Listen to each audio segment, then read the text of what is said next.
शंकर जी कहते देवी जो निराकार है वही साकार। एक बात और, निराकार को साकार में आने की जरूरत क्यों पड़ती, ये भी अच्छा प्रश्न है। अगर भगवान निराकार है तो इनको साकार में आने की जरूरत क्या है? निराकार में ही सब काम चल रहा तो साकार में आने की क्या जरूरत है? अच्छा ऐसे समझो, किसी की गाड़ी का टायर पंचर हो जाए बीच रोड में, अब कोई कहे कि भाई हमको हवा की जरूरत है, और कोई व्यक्ति पहुंच जाए ज्ञानी आदमी, भाई हवा तो सब जगह है, टायर खोलो भर जाएगी। तो क्या हवा भरेगी? बताओ, क्या हवा भर जाएगी?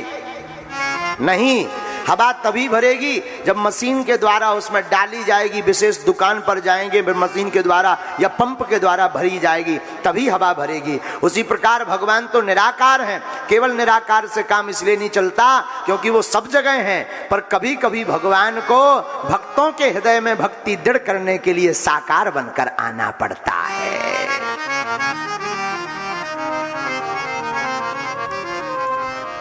पार्वती जी से शंकर जी बोले राम जी ब्रह्म है, तो पार्वती जी बोली हम ऐसे नहीं मानेंगे। शंकर जी बोले हम शपथ खाकर कहते हैं। तो पार्वती जी बोली किसकी? बोले गंगा की। बोले गंगा कहाँ है? शंकर जी बोले हम तो हमेशा गंगा सिर ही पर रखे रहते हैं, इसलिए हम जो भी बोलते हैं शपथ खा करके ही बोलते हैं। तो हम जो कहते हैं राम जी ब्रह्म है, पर महाराज राम जी का अवतार क्यों होता? विप्रधेनु सुर संत हित लीन मनुज अवतार, निज इच्छा निर्मित तनु माया गुण गोपार। भगवान अपनी इच्छा से अवतार लेते हैं। अच्छा, भगवान अगर अपनी इच्छा से अवतार लेते हैं तो आप हमें विस्तार पूर्वक बताइए क्या कारण है कि राम जी को अवतार लेना पड़ा, और कितने अवतार हुए और किन कारणों से हुए? गोस्वामी तुलसीदास जी अपनी वाणी में कहते रामचरितमानस में,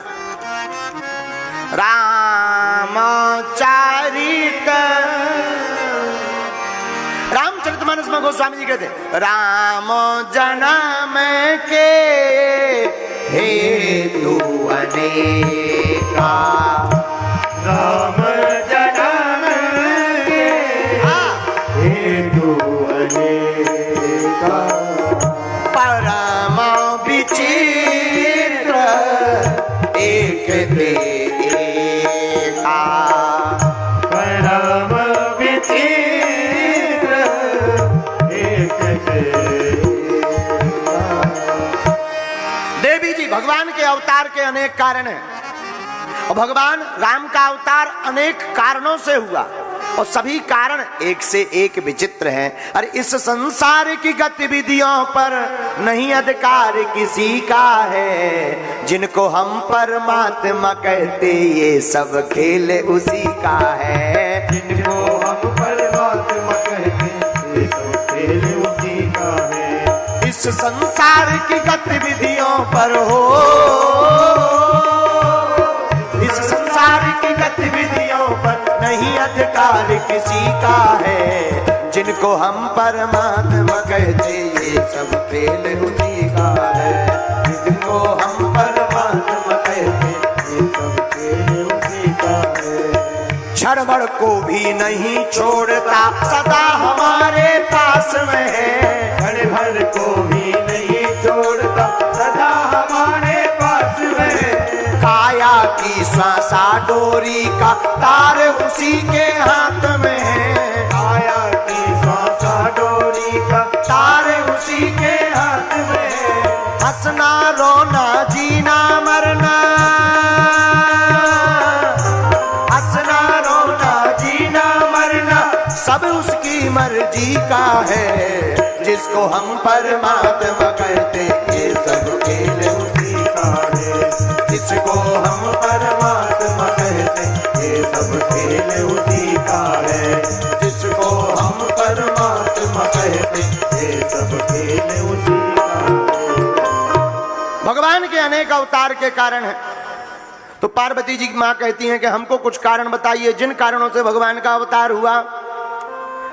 जन्म एक दुई कहाँ बखानी।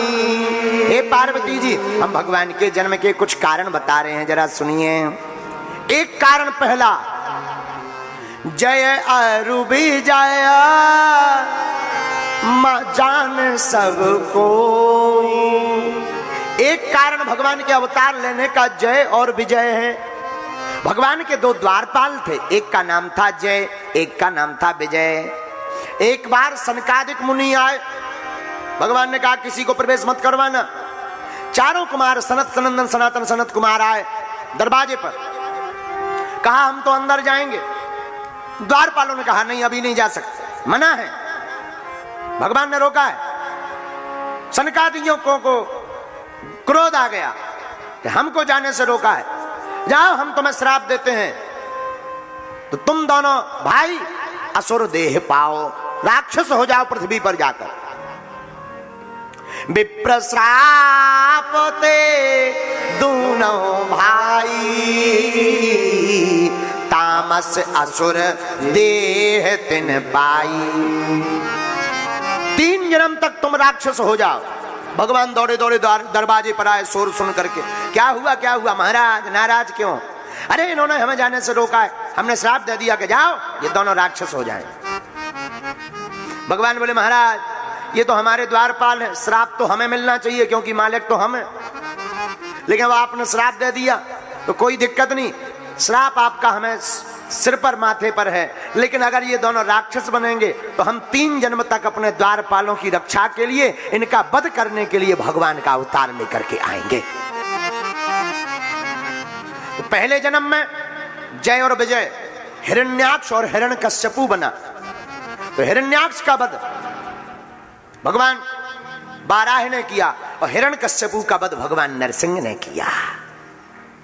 यही दूसरे जन्म में फिर जय और विजय, दूसरे जन्म में रावण और कुंभकर्ण बने। राम अवतार लेकर के भगवान ने रावण और कुंभकर्ण का वध किया। तीसरे जन्म में यही जय और विजय वक्रदंत और शिशुपाल बने। भगवान कन्हैया ने अवतार लेकर के इनका वध करके तीनों राक्षस देह से मुक्त करा करके पुनः भगवान अपने धाम के द्वारपाल बना देते हैं। ये भगवान की दयालुता है। मानो इस बात का आशय यह है कि जो भगवान का भक्त होता है और उसका अगर अपराध भी हो जाए, उसको श्राप भी लग जाए, तो उस श्राप में, उस संकट में भगवान स्वयं साथ खड़े नजर आते हैं।